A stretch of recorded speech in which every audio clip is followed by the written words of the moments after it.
building a new offer, I feel like little bits of like imposter syndrome coming up in like, okay, what do I want to charge for this? And like thinking about negotiating. I think every time you build an offer, you might go through a little bit of this. Um, but this topic of negotiation ties back to what we were just talking about. So I mean, I don't think there's anybody on the call yet, but we all got invited to basically participate in a creator panel, and we're talking about like negotiating what we would want to be compensated for to give our time to that. Um, and I think, oh shit, I feel like I'm losing my point now. It was basically about, I think Mike basically was making like, I think they offered Mike like $100 and then somehow Mike stonewalled them. Could you tell what you did, Mike? Oh, yes. Okay, I got it. I totally remembered it now. So, when they offered me less and I knew what they were paying you, I basically said that I would do it for the same amount that you were. I didn't say like what you're paying Mike, but I was like, oh, I'll do it for this much because I knew that's what they were paying you. And the way that they countered that was like, no, we're only paying this flat rate for everybody. And so right away I was like, well, I know that's not true. But then they tried to say like, well, and you can also earn a lot by promoting the product. And I had asked you, Mike, the other day, I was like, hey, do you use this software? Like, are you a user of it? Because I personally, I felt like an immediate like resistance thinking about promoting a product to my audience that I've never used. Like Sure. I just don't think that I want to. I think I would feel like a sellout to be like, "Oh, you guys, like here's my code for this tool. You guys should all use it." I don't know what the fuck it is, you know? Yeah. So yeah. So Yeah. I By the way, on that subject, which is a little bit of a tangent, but like, yeah, with any sort of product promotions and stuff like this, like just to add on to that, even if you've used a product a little bit, right, and you like certain aspects of it, Mhm. promoting it is like unless you've like used it thoroughly, sometimes it's still not a good idea to promote a certain product because sometimes the deeper you get into a certain tool, you realize like it does have a lot of flaws in this, right? So yeah, I can definitely understand that. So is that this is so bad, but is that what's going on with this thing with this roundtable where you're going to help them sell the product through it, or is it people attending the event that you get paid for? I can forward you the docs that they sent me because I assume that they will eventually send them to you as well. But it basically kind of broke down the different types of compensation that you can get from it because there's an upfront amount that they pay you just for participating. And then they, I guess, give you your own affiliate code so that if you are making posts promoting the event, you can be like plugging that affiliate code.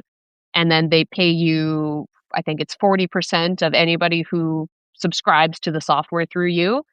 And then there is an additional referral incentive where, like, based on the amount of people you bring to the event, you could earn an extra amount. So if you bring, I think it was like, if you bring 50 people, you get an extra 100 or something. And if you bring 100 people, you get an extra amount. So there's different kinds of incentives baked in. But it just like immediately got me thinking yesterday. I was like, well, I would completely like in my mind, I wouldn't even plan to earn any affiliate commissions for promoting this tool because I've never used it. Yeah. So I wouldn't push that to my audience, being I that the way I didn't even know what it was. I have a Riverside FM referral Yeah. code that because I've used that product for years and I stand by it. I like it. I'll do ones like that, but even their referral system's like a little weird the way it works. But if it's a good product, I'll totally do it. But from a marketing perspective, I think what they're doing is pretty brilliant, tapping into other creators' networks and then using them somehow to get in front of them to push their product. That's like having their own like sales team almost that are already in these markets. So it's pretty brilliant strategy what they're doing. Yeah, I wonder how they'll do that if they'll just like drop a little ad or something in the middle of the roundtable.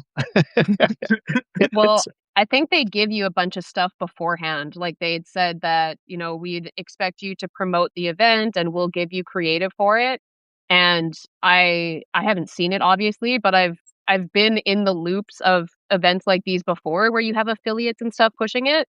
And I think it can work if somebody has a really big audience, but I think I just want to be really careful of being promoty with things. And by like if they give us creative that they're like, hey, we want you to share this, if it's like just something that you would never normally post, you just kind of consider that like, okay, do I want to push this to my audience, or would I just write my own post about the event?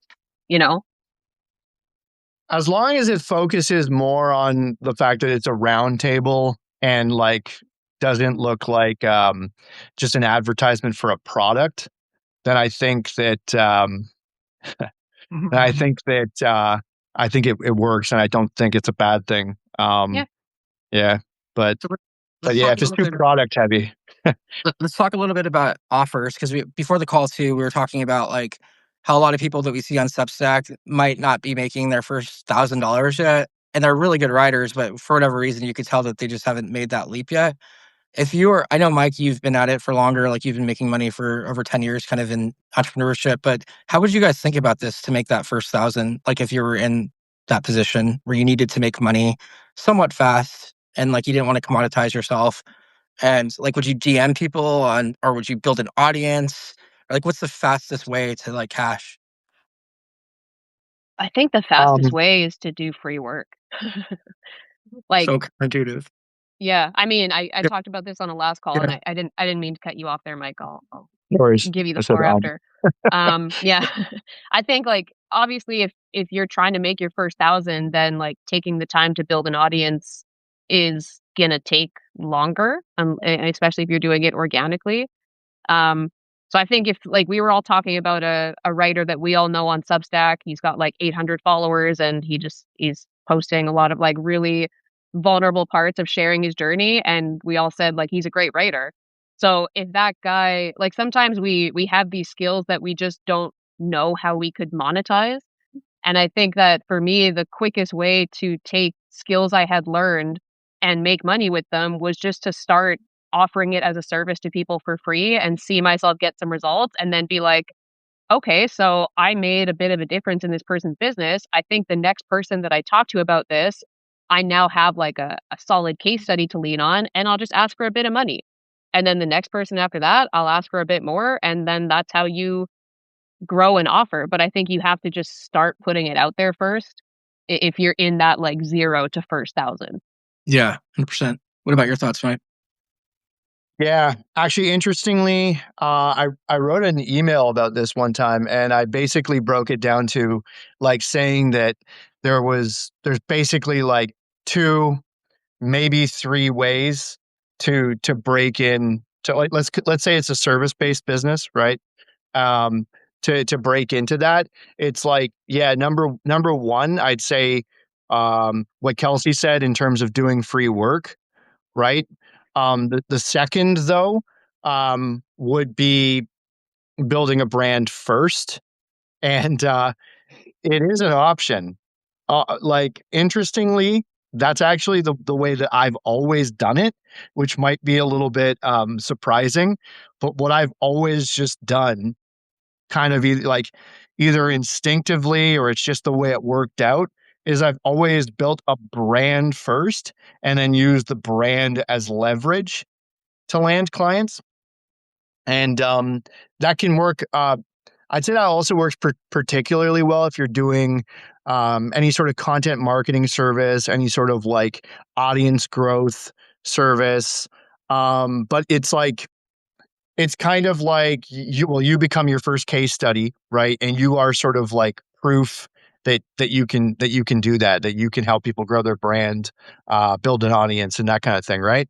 But the third option is really actually just combining the two, which would Oh no. I think did you I cut out. disappear? Can you Yeah, Right. Okay. he's back. Oh, You can still hear me though, right? Yeah, I can hear you. Okay. Yeah. Yeah, the Wi-Fi is not the absolute greatest here, but let's see. Okay, so then the third option would basically be a hybrid where you build an audience, but you also do a bit of free work. Because the free work is still one of the best ways to show that you can do it, right? Like aside from just building your own brand, but just and I recommend like helping somebody in your network, not like cold DMing people, asking complete strangers, like can I run this service for you? Because I just feel like you're going to get a much better response if you look to your own network, uh, as opposed to strangers. Because like, why are they going to trust you to help them like build a brand or whatever your service is? How many like followers do you, if you're a ghostwriting service and you're new, how many followers do you think you would need as a brand, like 1,000, 2,000, 5,000, 10,000, in order to like get like how many do you need to do to I guess have people trust that you know what you're doing? That's a good question. I was actually going to ask Mike his thoughts on this because you said like you should build a brand first, but I think that can be ambiguous to people. Like what benchmark means that you have a brand, you know? Yeah, and it's something that's definitely obviously it's a perspective thing, right? But I feel like around 1,000 followers, even like people start to take you a little more seriously. It's it definitely is a thing though. You can tell like you from my experience, you get less inbound leads and stuff like when you're I'd say it tends to get better and better as you hit milestones like 5,000, 10,000. It's a social proof thing, right? Especially with growth offers like this, like ghostwriting, where a lot of these people want to grow a brand. It might be different if you're like a Facebook ads guy or an SEO guy, although I feel like the same thing applies too. Like if you're the SEO guy with 5,000 followers or 10,000 or 25,000, like people take you pretty seriously because it's like, oh, this guy must be that guy in SEO if he's got 25,000 followers, right? So it tends to be something that does get better and better, at least for like inbounds, and probably also with or definitely also in terms of cold outreach as well, because like yeah, the social proof, right? Mhm. I think that like I could count the number of like rude responses I've gotten, say on LinkedIn from cold outreach, probably on like one or two hands. And we've done like a lot of outreach. So and probably actually just one hand to be honest. And if I was a smaller account, maybe I would have gotten more rude responses because it's like, who is this? Who is this? Like nobody, right? I can just be like rude to this person. Whereas like you show up with 20,000, it's like, if I'm rude to this person, I Bless. don't know, maybe it comes with a risk. Maybe this person is connected or whatever, right? But uh, yeah. So One mistake Yeah. I made as a new creator was not doing outbound at all. Like I kind of had that idea of like build the audience and it will come or whatever. And I'm getting close to 10K on LinkedIn, and I do get inbound leads, and it all does work together with all the different platforms that I'm on. But I would say that there's no like if you really want to grow fast, I'm realizing that I gotta like go outbound at least like 10 DMs a day if I can. Like that's kind of like the idea, but I think that I don't know. Some people might only get inbound, but I think that the combination of both is really valuable. Yeah. I think to your point, Mike, like there is a perception that followers is like it's a status perception, right? So people are a lot less likely to ignore you or be rude to you if you've got 20,000 followers because it shows a bit of status. It shows a bit of authority right from the get-go. And I think to your point, the best way to do it is to do a hybrid where like you are building your brand in public and you're building your brand using your free work. Like I feel like this is where I overlook this. And I think a lot of new people overlook it because you tell yourself that like, if you don't have paid clients and you don't have any testimonials to talk about, and it's just not fucking true. You have so many stories that you could talk about. You have so many lessons that you're learning along the way, and like even if you get a free client and you bomb for them, there's something that you learn from that that can be a story that you can talk about in your brand.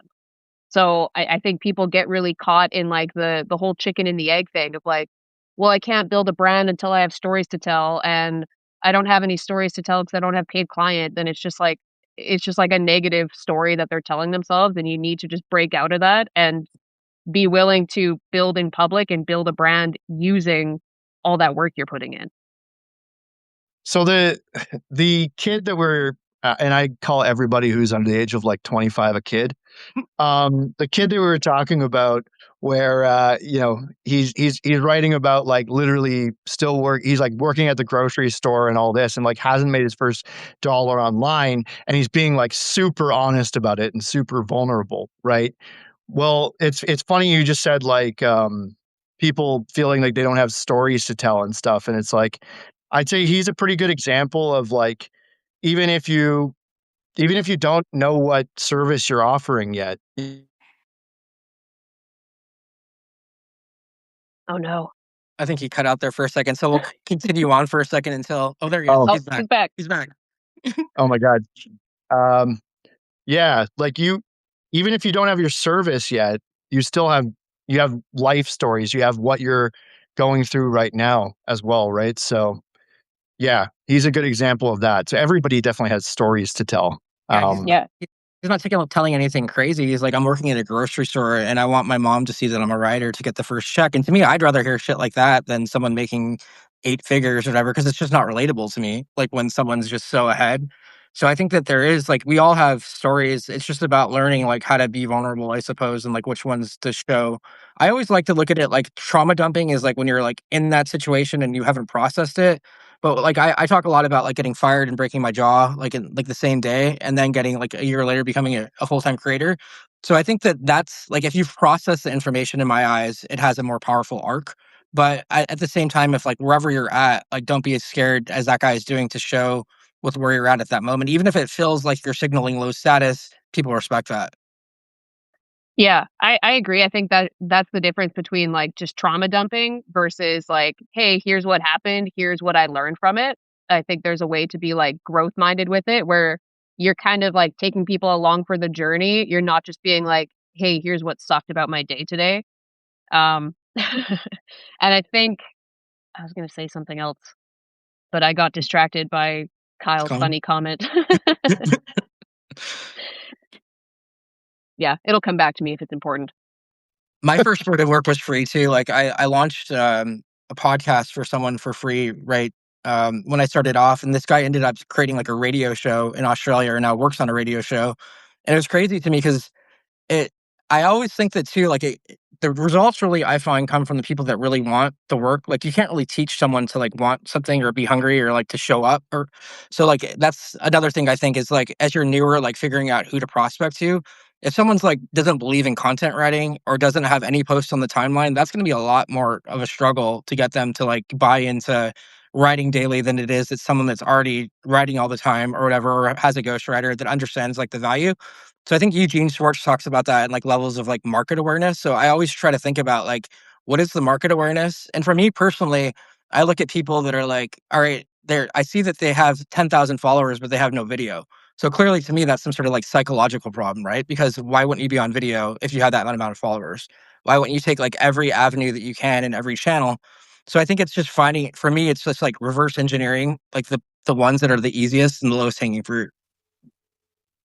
You were telling me about your like outreach strategy, Yeah. and you're telling me about the first message that you send, Yeah. and it was so simple, your actual approach, and I was Yeah. like, man, I love that. Like I gotta start doing that because I'm like making mine all this whole like personalization thing where you go and you find maybe something about their company, you find something about like, oh, okay, they live in like San Francisco or something. So you're gonna be like, you might reference San Francisco. It's like, oh my God.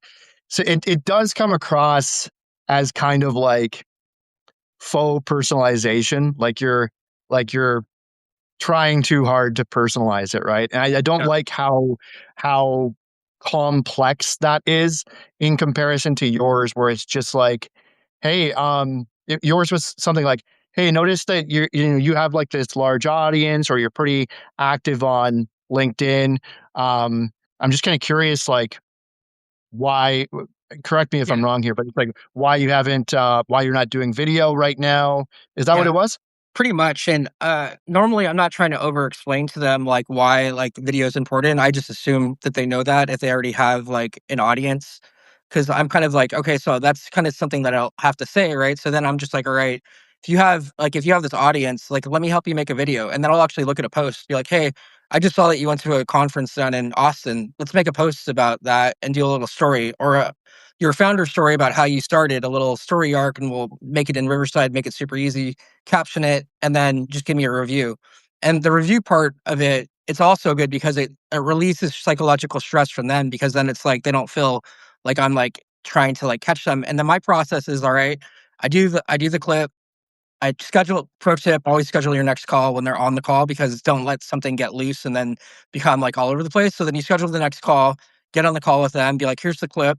Hey, I can make a month's worth of video content shorts for you for a month, making it easy with only 2 hours of your time. Eliminating the performance psychology, because I used to hang out with pro snowboarders. So I know psychology very well. And I know like fucking how to get in the right moment and how to pull it out of you, essentially. So I think from them, it's just like, all right, like, why wouldn't I do that? It's kind of like one of those things, like, if this guy's going to go make it super easy for me. And I think what I'm doing is pretty blue ocean too, because I don't really know a lot of people that are doing specifically what I'm doing. Besides, there might be like a couple other people, but Kelsey's doing something kind of similar. I would suppose it's probably somewhat related. And I actually thought about like what we're doing now as like a bonus to someone, right? So imagine like you have a client and they're not on video, and like you're ghostwriting for them. Be like, hey, I'll also go live with you on Substack for a half hour once a month. We'll connect this thing to YouTube, and then YouTube becomes like the testing engine where it'll validate what ideas are good, what ideas are bad, so that we know what to focus on when we're actually building out these videos. So Mhm. like I look at this like what we're doing now almost like as a validation engine on ideas, because if it all the posts go to YouTube and we could measure which ones do the best, we can go and go, okay, that topic hit, that topic's validated. It's not like we're guessing anymore. It's like it is a validation system. And I actually got a lot of people. Someone actually was talking a lot of shit to me the other day on Substack, trying to like come at me, and I had to block him, because he was like just saying, "Oh, like you're creating, what are you creating? Slop and da da da da da. Like your push to YouTube without you actually doing the videos is fucking sloppy. And you're creating all this morph bullshit into the world." And I was just like, to each his own. This is about using technology to our advantage. It'd be slop if like we were just like writing random things and then just shipping it out. This is actually real conversations, and the AI, all it's doing is just picking what it likes out of our conversations. It's a big difference. But you have Yeah, a lot of these purists that get a little that's crazy. not really like the best example of slop. I can think of like 1,000 other things that are more AI slop than that before I would talk about videos that are, yeah, an AI did like, splice together the clips in a certain way and stuff, but it's still humans speaking in front of a you know, on video, right? So it's the opposite of slop. But yeah, was that on a note or It what? was on a note. He came at me and I had to block him. Then I looked at his thing, and Yeah. he had like Hitler on his page. I was like, oh, this guy's a fucking weirdo. Like, I don't have time for this shit. And like at the very beginning, like it might have like pissed me off. I gave him an honest answer back. I said, look, dude, it's about finding the signal before you actually invest time like in a longer form video on which ones that actually connect. So I don't know. I don't know if you guys ever block people, but that's like certain people I'm just like, fuck you, dude. I don't have time for your negativity. Yeah, I think somebody like that though, I mean, I feel like as much as we all say that, like, ignore the trolls and ignore the haters and whatever, there's definitely some people that just like pull your attention sometime and you're like, "Oh, do I want to put in the energy to respond to this person, or are they just so far beyond me trying to ration with them?" Because somebody like that, I would guess that that guy, there's something there that you're making him feel, whether it's like envy or there's some kind of insecurity that what you're doing was bringing out in him, and he was taking it out on you by basically trying to belittle what you're doing and say that it's not good. But anybody who's like really invested in making good content knows that, yeah, like, even if AI does play a part in it, what we all do in, like, interviewing our client, or and especially, like, with what you and I are working on, Jer, where, like, we're interviewing our client live on video and trying to ask really thoughtful questions that evoke good responses out of them. By doing it that way, you can use AI as a tool without relying on AI to make the content. Because, like, this is something I've realized in building my offer, and even just, like, taking a long form video and trying to turn it into short form clips is Or the quality of clips that you get is kinda dependent on how good of a question you ask. Because if you ask a really, really thoughtful, really well worded question, you're more likely to get a response that doesn't need a lot of AI intervention. But I think what you're doing is really smart in that, like, we're having these conversations where I think our conversations are always really thoughtful and people seem to get value out of them. And we know that AI is just going to take pieces of that and go push it onto a platform without you needing to carve time out of your day to do it. So Yeah. anybody who's like, a business owner that wants to see other people succeed and they know content would probably look at what you're doing and be like, fuck yeah, man. But this guy's choosing to Well, get he's looking defensive at about it. he's looking at it as he's looking at my note as a platform for him to talk about AI purity. And there's a lot of this going on the platform about like I only write like without AI. I never use AI. It's just purely I'm like Buddhist and I'm on a fucking cliff smoking weed and it just came to me at that second. I would never use AI. There's this kind of conversation going on and to me, I'm always going to use technology to my advantage. If I can get another 3 or 4 hours out of my day by using technology, I'm going to use it. Yep. But at the end of the day, it's still me writing off every single post, every single video, whatever. Like I look at this thing as a testing ground. I don't look at that. Like I knew that when these things were going, and I think you have it set up too to auto post to YouTube, but I knew that there was a lack of control there. And a lot of people do not like it when they don't have control. But I kind of just said, fuck it. Like, you know what? There's not going to be any control on this. But like Mike said earlier, like we have real conversations. We're doing real shit. This isn't like made up bullshit that like, that we're twisting into hallucinations that AI is making and then pushing out. That's not what this is. Mm-hmm. So here's the thing, like, couple things. Okay. Yeah, it might also push out a short that actually is shitty. Okay. Like, yeah, because it might take one that it thinks is good, but like it didn't really have a lot of substance or whatever. And it's just not the best clip. Right. So it is what it is. That probably won't be a top performer, but some of the other ones where it did a better job will cut through. But something I was thinking about is that like Substack, you can it's interesting because it will feel like a very tight-knit community. I was actually thinking about that last night. Like there's kind of like an unspoken circle that I've sort of noticed. It's like people, there's people like me, you, Jeremy, Kelsey. Then there's people like, Jack W., another ghostwriter. I think he's on this call right here. Yes, There's this other guy, Peter, Reginella. And then there's other like ghostwriters, copywriters, people like people kind of in that space, maybe freelancers, creators, and the circle kind of gets like wider and wider. But then like Substack is a huge like platform in terms of like different niches and what people are actually talking about on the platform. So like it doesn't surprise me at all that somebody found your note and you're in like the creator space, but that person was probably talking about like that person probably hates AI. Like there's a lot of people out there who absolutely hate AI. Um, like I myself, believe it or not, a part of me does hate AI. Like because if you look, don't Coming back. like, There we go. I don't like a lot of it. Right? It's like it if it goes to where it could, then it is like stripping like actual humans of like jobs and art and all this stuff, right? So yeah, you just made it over to another circle on Substack, which is like you're not in creator space anymore. And like you made it over to another circle where they hate AI and hate a lot of other things associated with it too. So So this makes me want to comment back because somebody asked earlier, Patient Zero, great name, asked, "Do you guys believe in no such thing as bad press or not?" I think this actually ties to like whether or not you should like get in the weeds of engaging with people who just seem like they're trying to shit on you. Because I think it's like a case by case thing, and I think that also applies with like no such thing as bad press. I think that in marketing, like the whole no such thing as bad press definitely exists because visibility is visibility and visibility is valuable. But I think the way that I see it, and obviously in the grand scheme of things, I have a very small brand, but like we were talking, I don't know if Patient Zero was on when we were talking about this, but we were all talking at the beginning of the call of joining a panel, like an event that we've all been invited to. And one of the things they asked of is to promote their product. And I was like, well, I don't know that I would want my brand to promote a product that I've never used.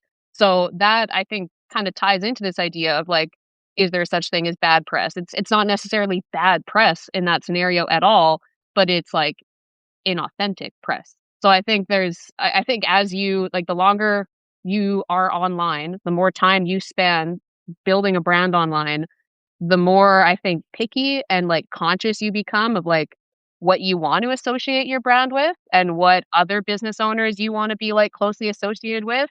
Just because I think making content, Jeremy, you and I have talked about this before. I think making content makes you kind of realize like what you're willing to stand for and what arguments you're willing to stand by and what like maybe polarizing takes you are willing to stand by because trolls are going to come and people are going to call you on it and it kind of makes you think like yeah, what do I want my brand to be associated with? Like what do I want to stand for? What Yeah. is, not so great press for me? Yeah. It's also kind of like why you probably don't want to be polarizing just for the sake of being polarizing. Especially if you don't like believe the things that you're actually saying. Um, but there is a flip side to that too, because you could be making like a satire post. You could be like being a little bit like tongue in cheek in this, and it's like it's meant to be satire, and it's like if people don't get it, then that's kind of like on them. But yeah, it's there is definitely such a thing as bad press. You can so you do want to think when you put out a post, like you want to think about the repercussions that could come with that. Like what will this probably do when it goes out there? Um it's it's interesting too, because I can give you a perfect example. And so patient zero, uh he he follows me. I also like I subscribe to him as well, right? But he found me, and this almost might have been why he asked the question, maybe not, but he found me through a note that I did where I was talking kind of basically talking shit about anonymous accounts. And I was talking shit about anonymous accounts because I woke up in the morning, right? And there was this anon in my comment section talking shit, and it was just so out of left field. It was like kind of like Jeremy's thing, but it was like worse than that. Like the guy I just put out a very like top of funnel kind of like fluffy like content piece. Very sort of like with like kind of like that mass appeal thing, a little bit more broader than I would normally go. And this guy's like talking shit in the comments. He's just totally he's anonymous, right? So I was thinking to myself, it's always these fucking anons who want to talk so much shit, right? Of course, because they're not showing their face, right? So so I just wrote that, right? But here's the thing. Like it turned into this whole like people taking my words and kind of I mean, I felt like they were almost like intentionally misinterpreting what I was saying because they turned it into like there's obviously a lot of problems going on in the world right now. Okay, like there's in the UK they're pushing for like digital ID and all of that shit. So it's like there's actually like a legitimate threat of maybe people one day not even being able to use social media unless you have like digital ID and like unless you are showing your face and it's like completely verified and like tagged to you, which is like that is absolutely not what I want to happen. Like that is totally dystopian, tyrannical, all that. And it's hilarious because my words, like from basically talking shit about like trolls, it then became this whole thing where people like thought that I'm some sort of like tyrant or somebody who wants everybody with an anon account to be like thrown in jail or something like this. And it's like if these people knew who I actually am and what I actually stand for, like this conversation wouldn't be happening. But shit can get so misinterpreted. Like I'm talking about anonymous trolls. they think I'm talking about everybody with an Anon account. But it was like a 30 or 40 word post. And in 30 or 40 words, you can't even get into like half the nuance that exists on a given subject, right? So yeah, is such a thing as bad press? Absolutely. Because like that post, for example, that shit did nothing for my brand. Like aside from a couple cool people, I actually will say Patient Zero, he's a cool guy. I like his newsletter and that kind of thing. He's an example of a person where he kind of like ended up looking past what I had said in that 30 to 40 word post. We had a little bit of a conversation. And then he ended up subscribing to me.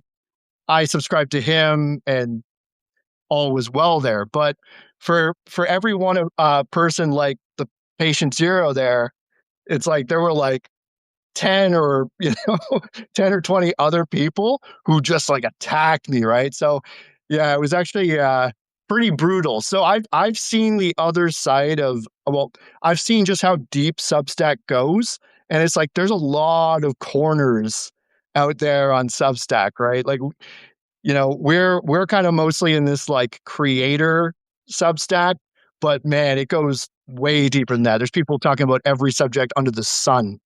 Yeah. Yeah. If you want to be I polarizing, just talk about AI writing on sub.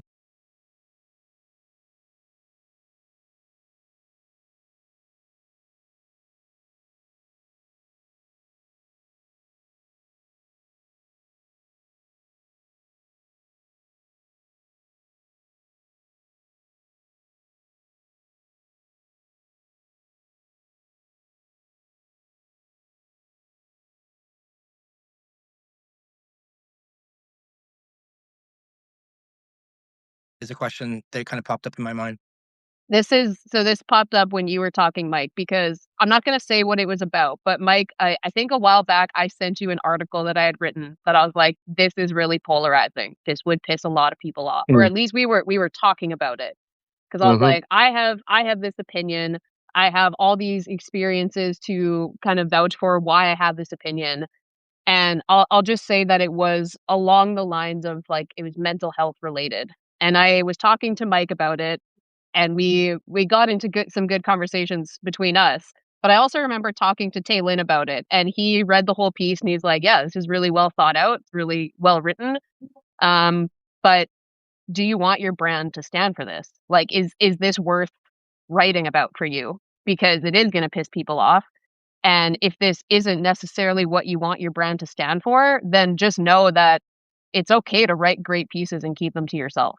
If you're, even just to like dissect what you think about something and to like break down those thoughts. But not every awesome piece you write necessarily has to be put out there to the public if it's not something that you want your brand to stand for. And I think that was really good advice. And I'm glad now that I didn't publish it. And not because like I am afraid of people knowing that opinion about me, just because I'm like, I don't know if I care enough to like have the haters come out. Like I have more important things in my life that I'm working towards, and this would just be like a dramatic distraction. And that's not me saying like this post would inevitably blow up, but like I've just learned that like you were just alluding to, Jeremy, like you kind of know after a while like what topics get people really heated and what topics get people offensive. Like one, I'll give you guys an example. I might have told you guys this story before, but it was like probably a couple years ago. I was learning a lot about like the psychology of money and like really just trying to like kind of unravel my own limiting beliefs about money. And I was also learning a lot about the public school system because I was writing an article on it, and I learned about like the history of the public school system and like why it is the way it is. And I think the public school system has a lot of flaws in like it's a bit of an outdated model that teaches people basically how to be employees because it's still very much the same as when we were trying to get people in factories. So anyway, I was really learning about these topics, and I made a post, and it was like a genuine curiosity for me. I was like, it's really interesting to me that we've kind of created a society where we almost teach people to like resent wealthy people instead of just like creating a system where we teach more people how to be wealthy. Mhm. Like, why is school not teaching us like, what to do with money, better financial literacy, emotional intelligence, like setting us up to have more wealthy people as opposed to creating this society of like wage disparity and like people who just kind of resent wealthier people. It was a genuine like this is me kind of exploring this topic. And people hated that. People came at me saying that I was so privileged for even asking this question. Somebody was like, "Oh, white girl telling everybody to like pull the bootstraps up. Like there are people who are really disadvantaged and you're privileged." And they just completely took what I said and twisted it in the most like malicious way. And like I did have a lot of people who like kind of came to my defense and they were like, "If you knew Kelsey, you would know that that's not what she was saying with this post." But it was like a lesson for me because I was like, "Oh, people, when they feel like what you're saying is, like, almost attacking their way of life in some way, they will sometimes, like, just come at you." And, that was one of those moments where it makes you think, like, "Am I willing to, like, stand by what I said, or do I wish I'd said it differently?" Yeah, maybe I learned something from that, but that it goes back to my point before that, like, you learn how to be polarizing with your content, but you also learn how to kind of be a little bit selective with which polarizing takes are like worth the energy for you.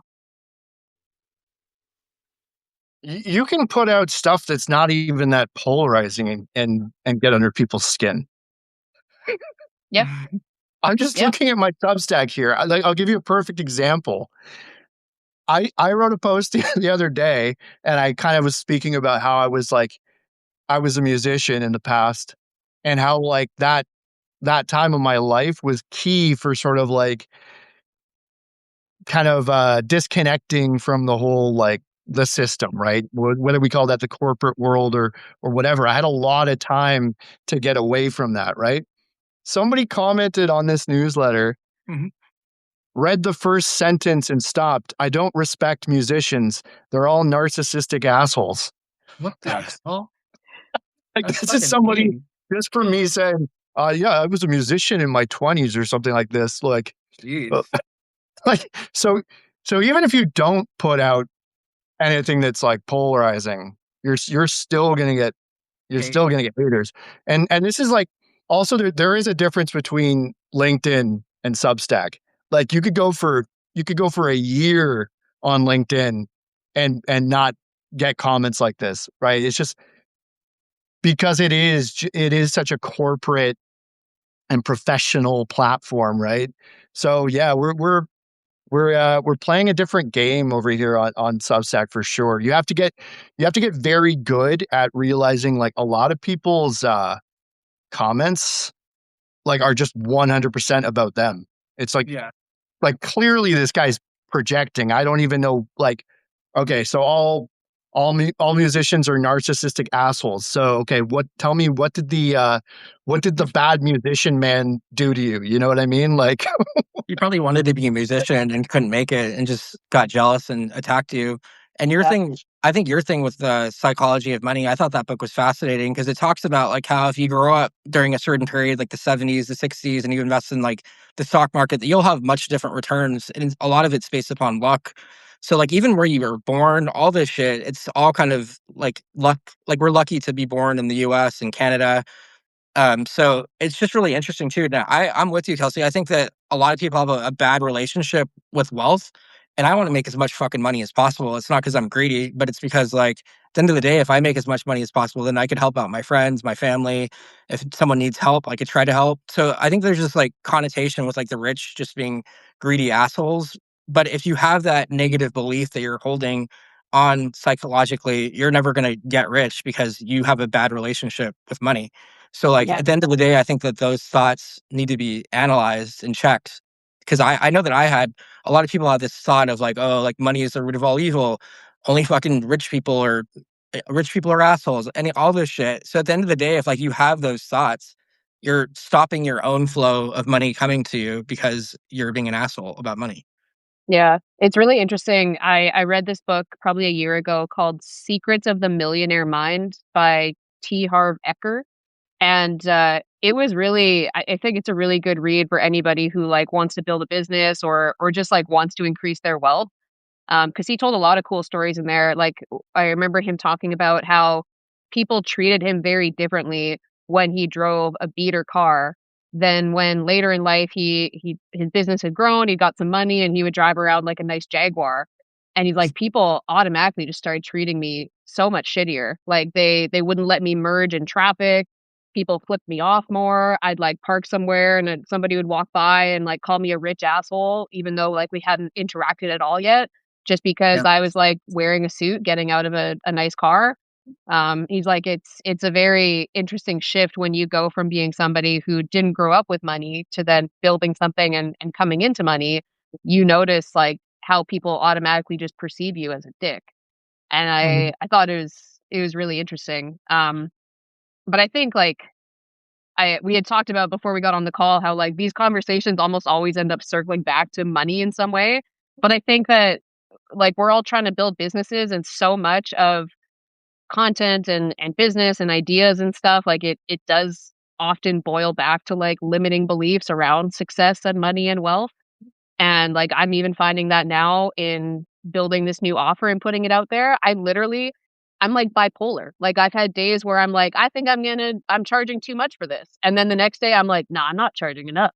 I'm like, I'm like a crazy person all of a sudden just because I'm putting something new out there and I'm like not sure of it yet. Sure. Um, so I think like money and wealth limiting beliefs kind of resurface as you like achieve new things in your business. Unless you learn how to like kind of address it within yourself, those same things will keep coming back up even as you make more money. So I'm curious for you guys, like when you were like Jeremy, you've recently put out a new offer. Mike, when you were building your offer, we talked about this a little bit last time with kind of like looking at what some other people charge and like comparing it to that. But did you guys ever have moments where you're like, I don't know if I'm charging too much or if I'm not charging enough? I'll let Mike go first. For me, I don't know. I guess I definitely had those moments. But I think I just figured it out from kind of like letting the market tell me, like getting on sales calls and kind of pushing pushing the boundaries. Like, you know, where do you get that resistance, but also where do you not get resistance? Where is it like just like too easy, right? Because people talk about this, and it's like, yeah, if you're like closing percentages over like, I can't remember if it's like 40, 50, or 60% or whatever, but yeah, like anything over like 40% even, a lot of people would tell you that you should be raising your prices, right? Because like Mhm. in industry standard for closing calls, like for, you know, typical like service based businesses that are kind of like higher ticket or whatever, is probably around like 30 or 33%, right? So yeah, if you're closing like 60% of the deals, right, you're probably underpricing yourself, right? So I don't know. I've just kind of always, I think I've just done it by like testing the market and testing what people actually tell me on sales calls. Mhm. Yeah, that's smart. I also think you need to like reverse engineer how much work it's going to take you and time on each client and how many clients you could actually work with. So I think that ideal probably amount of clients would be like, I don't know, somewhere between 5 and 10 if you could get it right.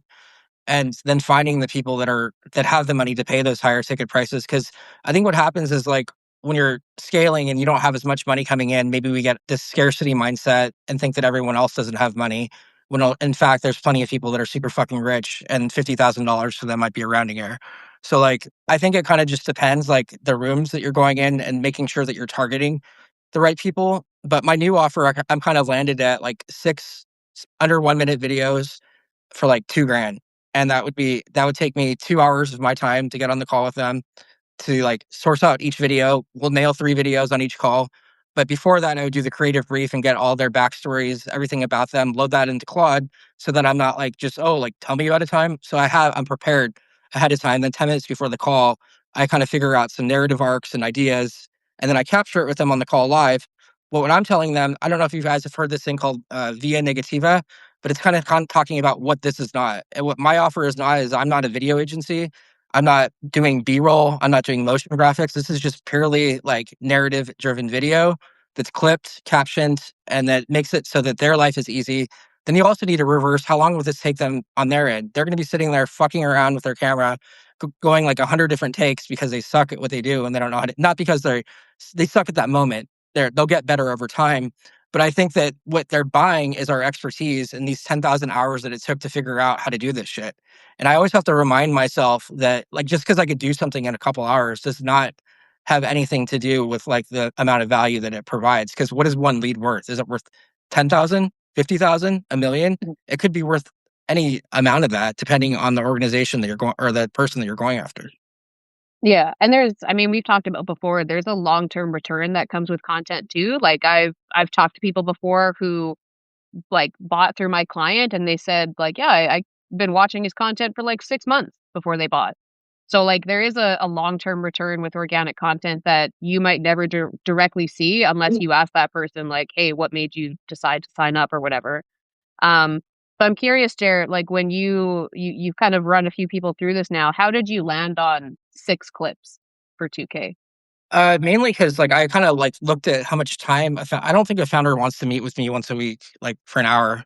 Founders are busy and they don't really have time, and they a lot of first, I want them to value content and see that content is powerful. So that's kind of like number one. Like if they don't think it's valuable, I'm already going to cancel them out.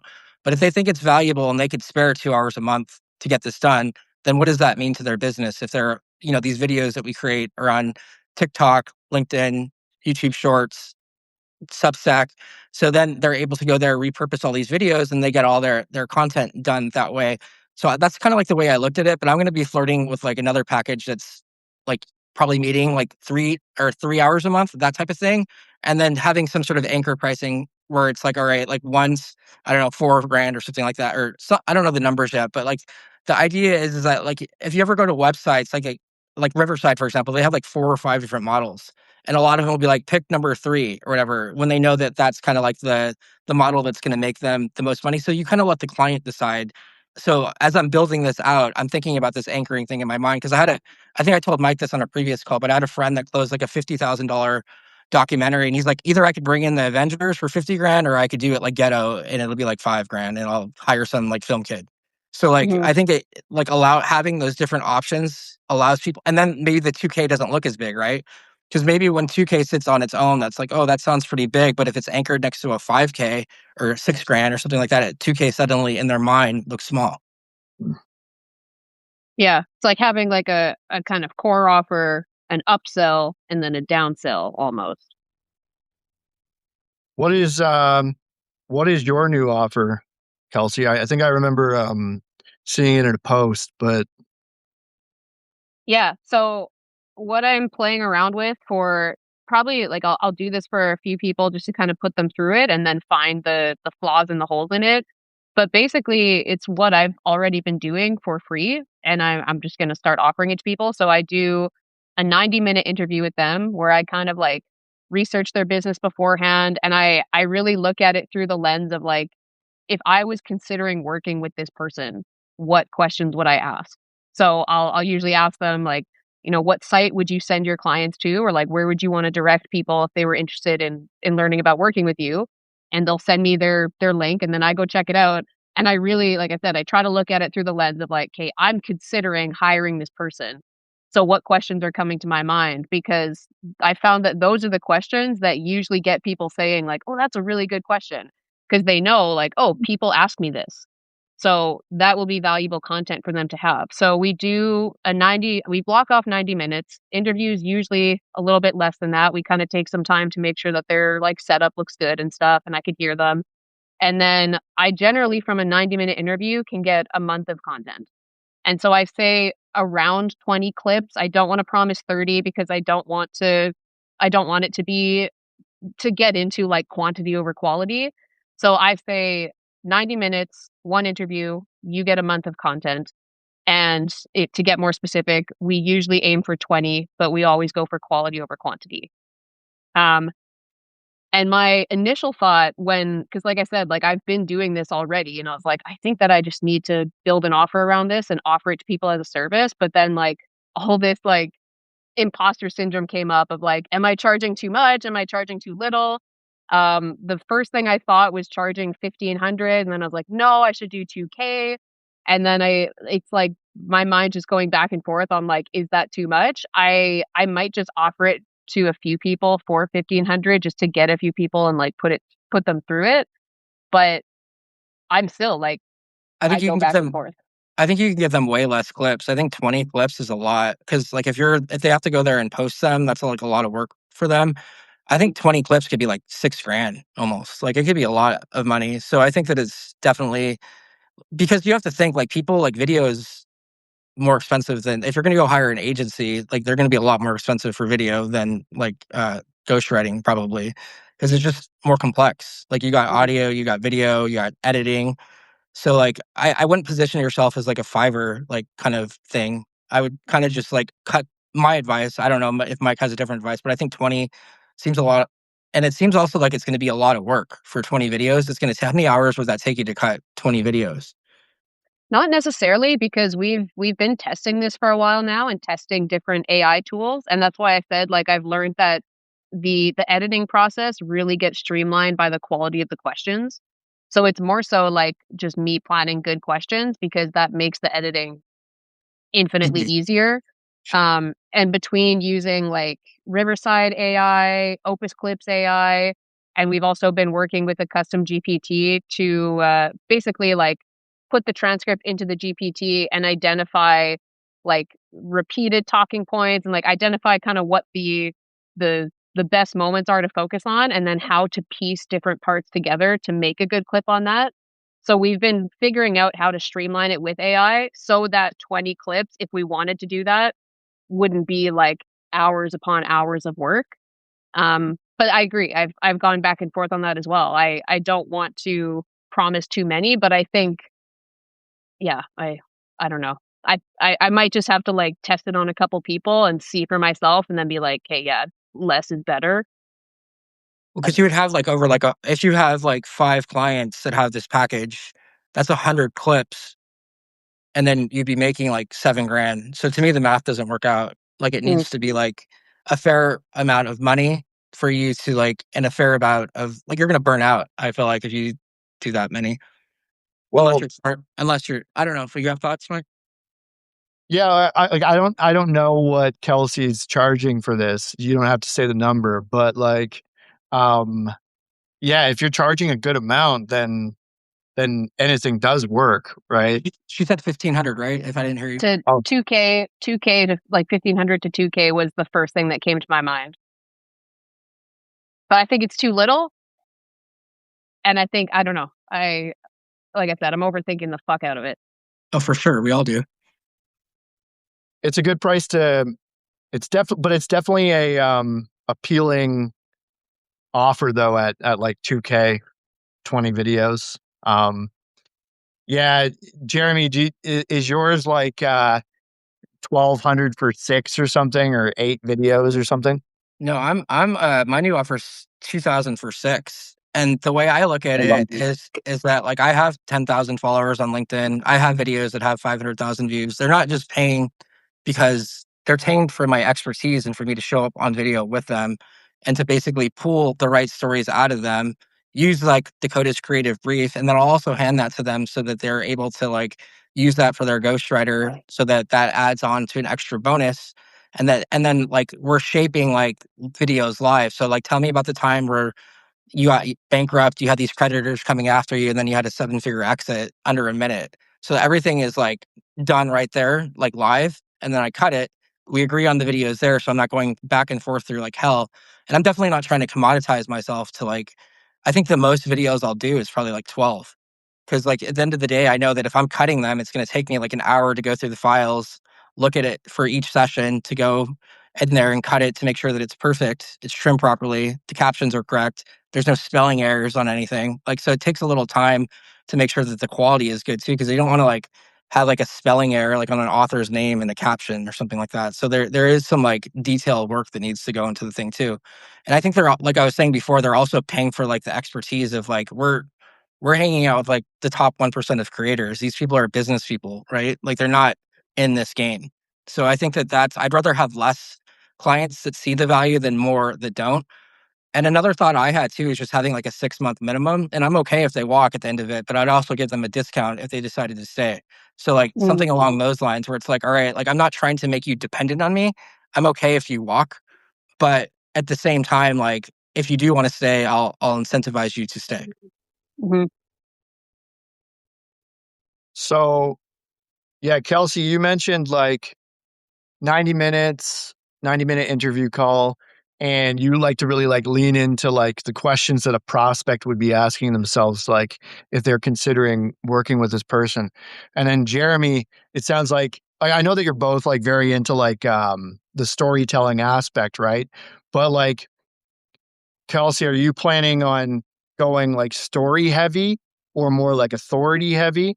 And like, and then Jeremy on the flip side, like, do you think like full gap framework, like growth, authority, personality? How do you decide what kind of videos that you're going to make in the course of a month?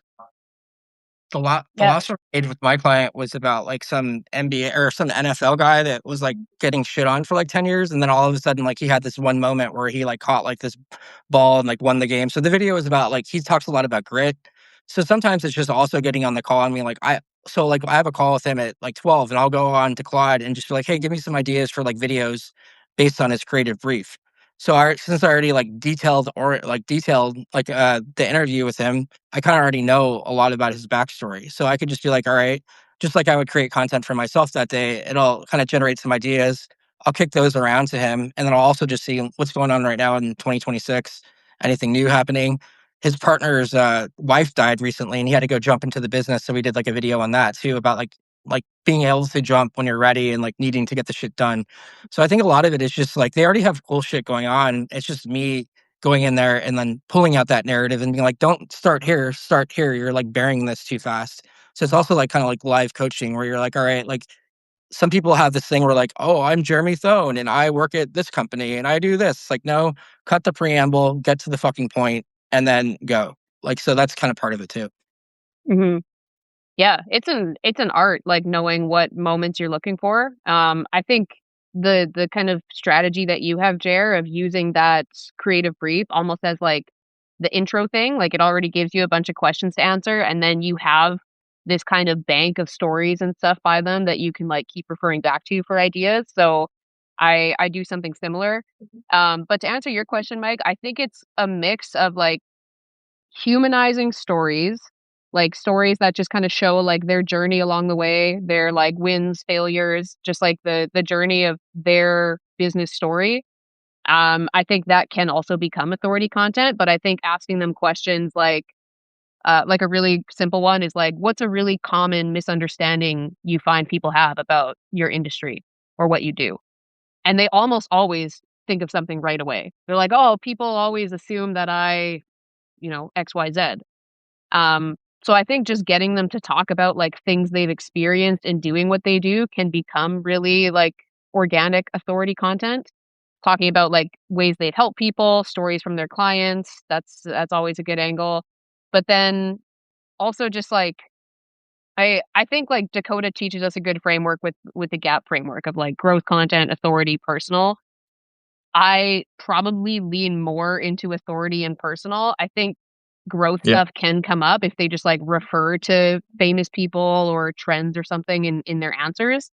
Um, but I my kind of angle with this is building authority, growing content that makes their clients feel seen in some way. So either like builds authority around their business or gives people a glimpse into who they are as a service provider. Yeah, the way that I think about like the gap framework now, I like even so with my ghostwriting, it's like I also focus more on authority and personality. The growth in terms of like the more traditional way of like looking at it, where it's like leveraging some big name or something like this. Like a really good example would be even Dakota's thread from back in the day, like Stephen King's like 7 writing tips, something along that line, right? Where you're just like leveraging a big name. Like that stuff had like worked worked so well on Twitter for so long that I think that it became like a very like just the definitive sort of like growth content. It's like, yeah, leveraging a trend, a big name, and that. But personality content can be your growth content. Even like on LinkedIn, like authority content could be your growth content, right? So, but yeah, I found that like authority and personality, it tends to be what clients actually want because it's not getting too far away from who they actually are, like their expertise, their story. If you have to like leverage big names or maybe leveraging trends in the industry could be good, right? But yeah, so I didn't like. There's certain ghostwriting companies that their whole like methodology, their whole way for growing accounts was entirely based off of leveraging big names, and like I did not want to do that. Like that would be so difficult. I don't know how you actually sell that to a client. Like we're gonna have to talk about Warren Buffett and Bill Gates in order to grow you a brand on Twitter. Like that's a tough sell. I don't know. Yeah. First, Yeah. go ahead, Go ahead, Kelsey. Jer. Oh no, go ahead. I was just gonna say my husband did that. Like that was one of the first things he ever did online was he would grow Instagram accounts for people, and he would do it by reposting viral content and like obviously tagging the original creator, but you're just reposting viral content and then getting niche engagement. So he would pay similar accounts with bigger followers to engage with his content. And it worked. And he would grow accounts to like over 1 million followers. But then you learn that when you grow an account doing that, where you're basically borrowing authority, your options for monetizing that account are much, much lower. And I mean, there's maybe more ways to do it today. Like he's not doing that work anymore, but he's like, yeah, I just like I couldn't help people actually make money with their content. I could just help them grow a following, but at the end of the day, most people care less about growing a following as they do about actually growing their business. So, Mhm. yeah, there's many ways that you can grow a following, but it kind of comes down to if that's aligned with what you're actually trying to do in your business. But I anyway, like what go ahead. I like what you guys had to say about authority and personality. I think that that's cool because the growth doesn't really make a whole lot of sense. I will say that if you started a podcast on writing and you went and interviewed a bunch of other published authors, that would be kind of interesting. And a lot of them are really accessible. I hit up Matthew Dix from Storyworthy, and he was like, "Yeah, cool. Like, let's do an interview." It fell through the cracks, but I've interviewed some other authors that were pretty cool and got to learn from them. There's another guy that wrote a book called like The Persuasion Story Code. David Garfinkel. He's a pretty well-known author, super accessible. You can go like hit him up and he'll probably go live with you. So it's really interesting to see, and you could learn a lot from those people too, because then it's like a master class in like storytelling. Mm. Man, you gotta follow up with Matthew Dix. I know I have him like we were going back and forth in emails, but it just never worked out. David Garfinkel is actually pretty active on LinkedIn and he's really cool. I learned about him through Parker Parker Worthy, I believe his name is, the guy that lives down in like Brazil that's kind of a writer with like a tattooed neck. Yeah, yeah. I, Uh, David Garfinkel. Sorry, did you say he's a copywriter or? Yeah, he's a copywriter, but he's got a couple books that are pretty well known. And I got one of them from.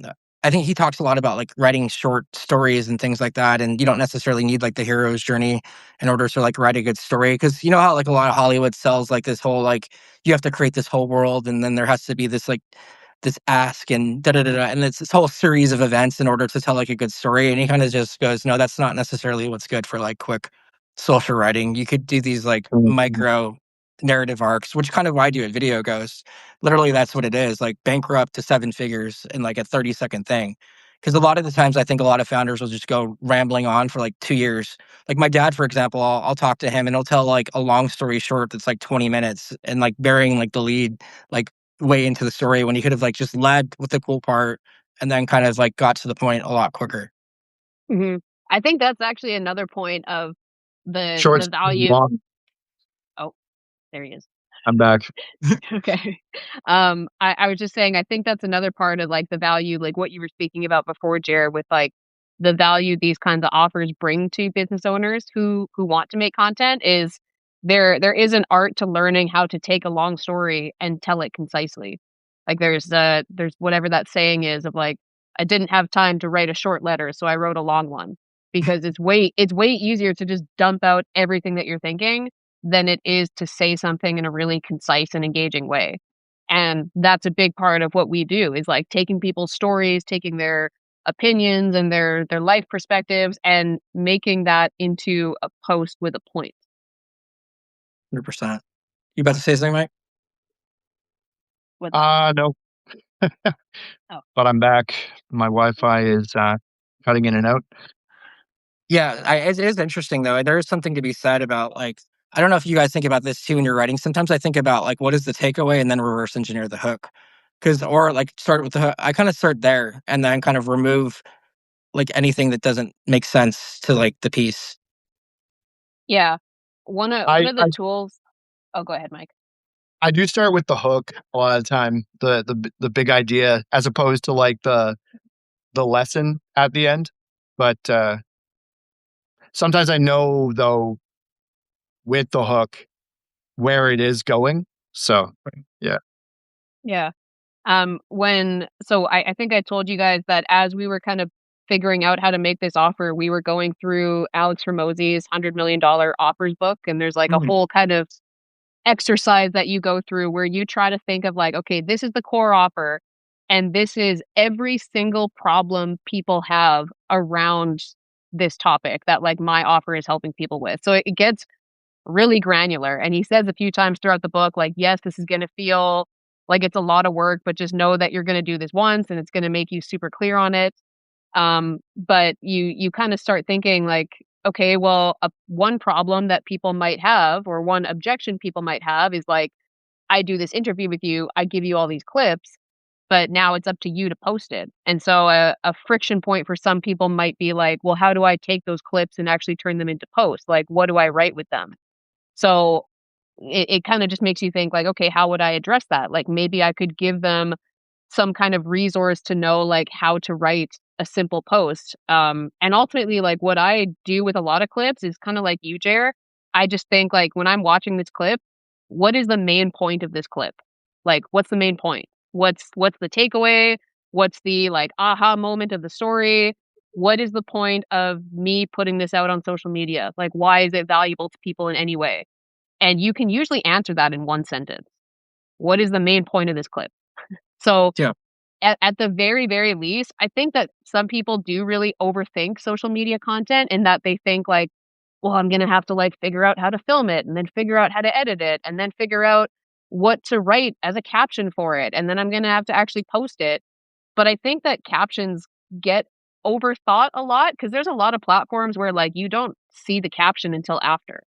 There's some like Substack and LinkedIn where you see the caption and then the creative, but then platforms like Instagram and TikTok and stuff are the opposite in that like you have to go seek out the caption. I think if it goes back to what I said before that if the clip is really good in that like there was a thoughtful question asked, you got a good response out of this person, then you might not need as much extra information in the caption as you think. And if you want to keep it really, really simple, you could just do like a line or two summarizing what is the main point of this post. And then maybe like where can people go find the rest of it or where would you want to send people to? It could be that simple. I'll tell you a little thing about that.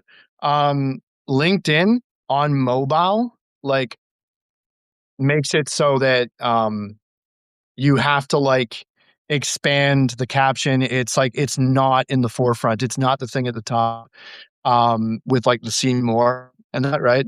It's just kind of like at the very it's like in the bottom left-hand corner of the video, right? Um but I actually think that from what I've seen from my experience with video is including like a caption that does kind of like summarize all the points from the video, it will improve it like big time because there are going to be certain people who just can't look at that video in that current moment and they do choose to just like read the caption. And then I think as well sometimes what they'll do is they'll look to see what you said anyway, the people who really do get immersed, and then that will keep them on the video even longer. So yeah, like for like absolutely optimizing to its max, you'd want to have a fully written caption.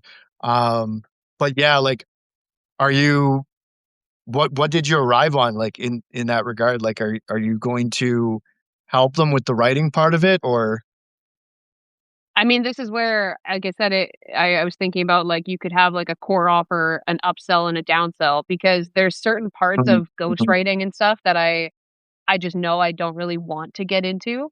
I don't think Yeah. I want to necessarily always be writing the captions for people and, like, send it to them to get approved and stuff. I've just done that for so long, and I really wanna focus on the interviews and asking really good questions.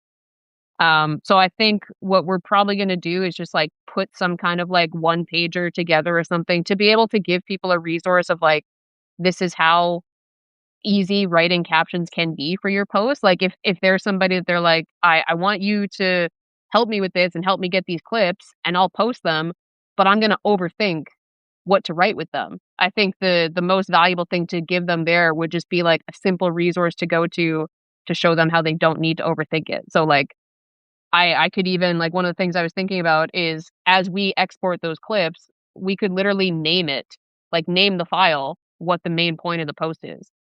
And then they could write a one-liner on, like, what is the main point of this post, and then post it. Because in the beginning, I think it's gonna be about, like Jeremy said, it's not like I'm trying to create a service where these people are forever dependent on me.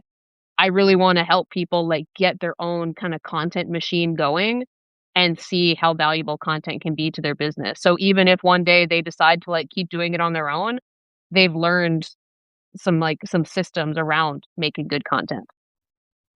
You know what I Your mean? core offer should maybe just be like, maybe you just give them the hook for the video. Mhm. Mhm. And then, like, that basically sounds like what you were kinda saying, like, the title is just the hook, right? Yep.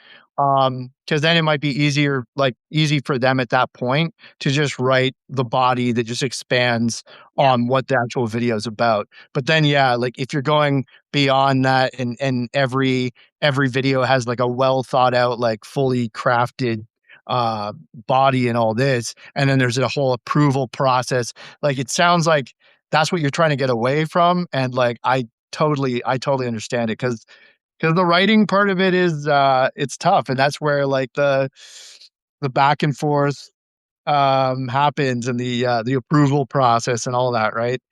Mhm. Whereas video, like, I know the video aspect's tough too, because you gotta capture them actually saying the story in its best light, right? But at least that's something you just do on that interview call, and then it's like, then you're just passing it off to the editor, or you're doing the editing yourself, right? Yeah.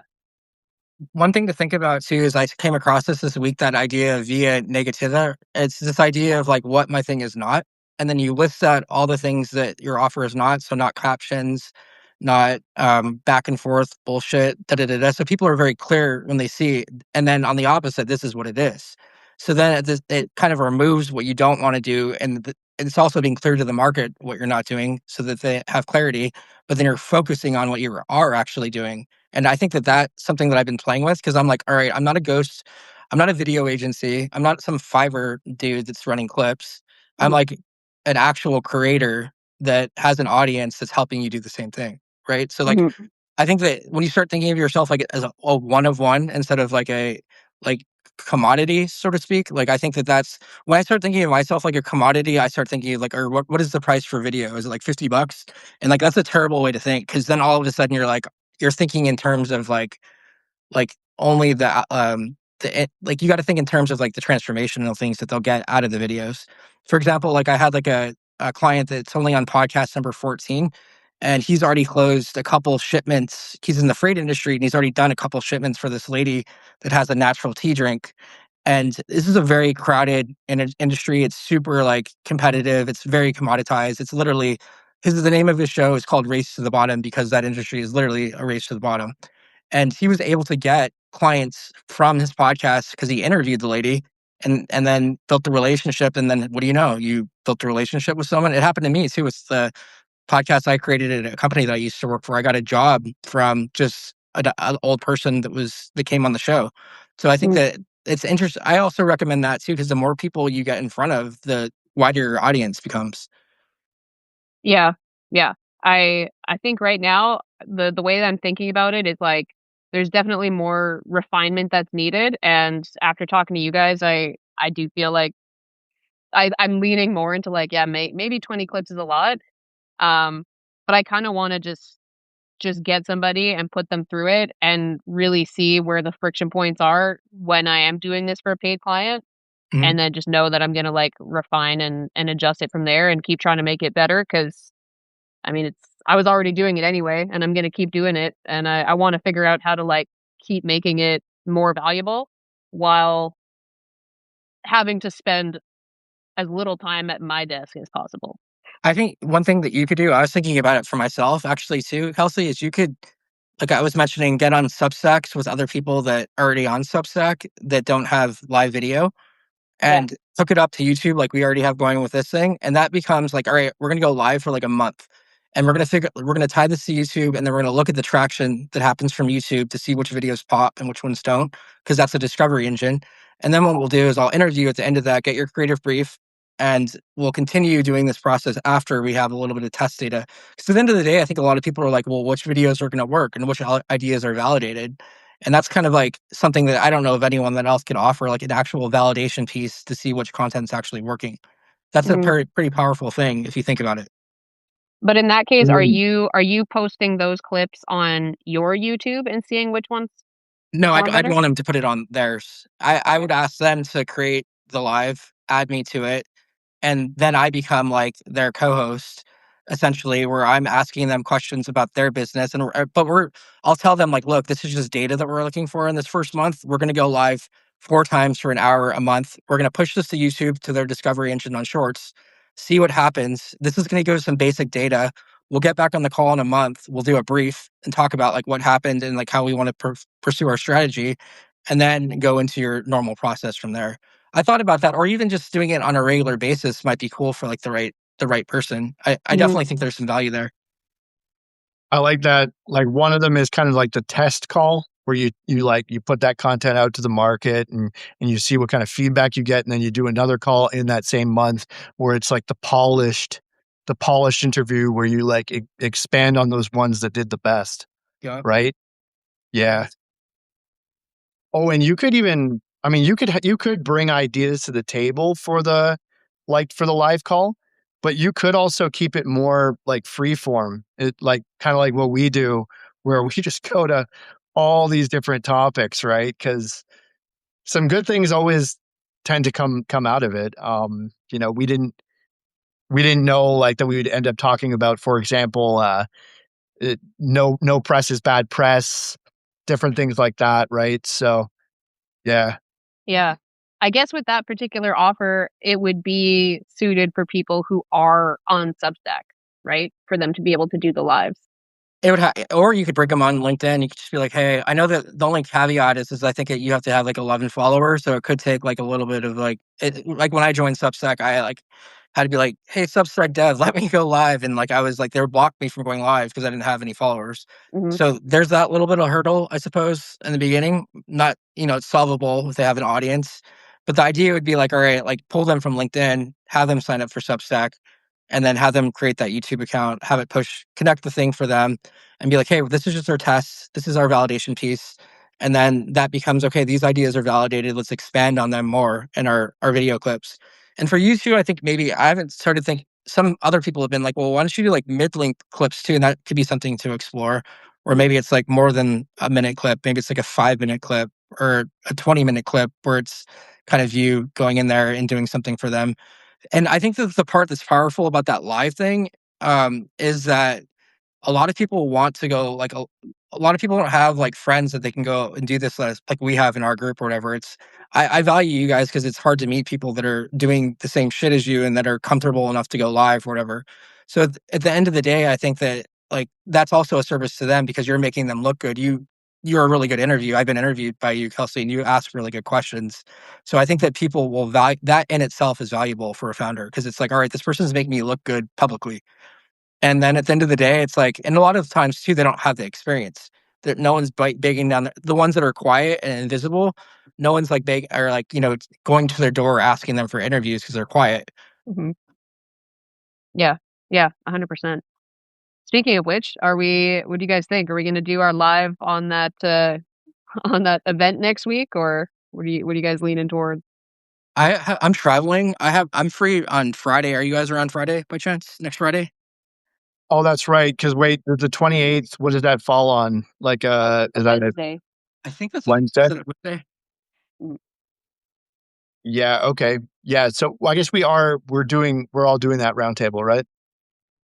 I need to double check my schedule. If it's I'm traveling to Portland for a divorce settlement. So I Oh, if I could do it, if I'm available to do it, I'm gonna join, but I'm not 100%.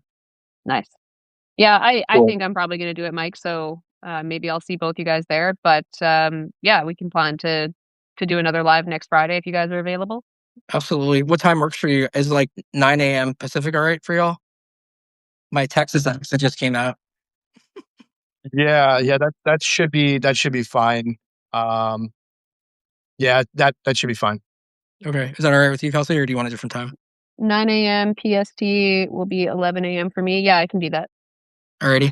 Cool, you guys. Well, thanks everyone that's on the call, and thanks you guys for both your awesome thoughts as always. Yeah, these are Great. always fun. Awesome. All right. See Peace. you Alright, guys. see you guys next week.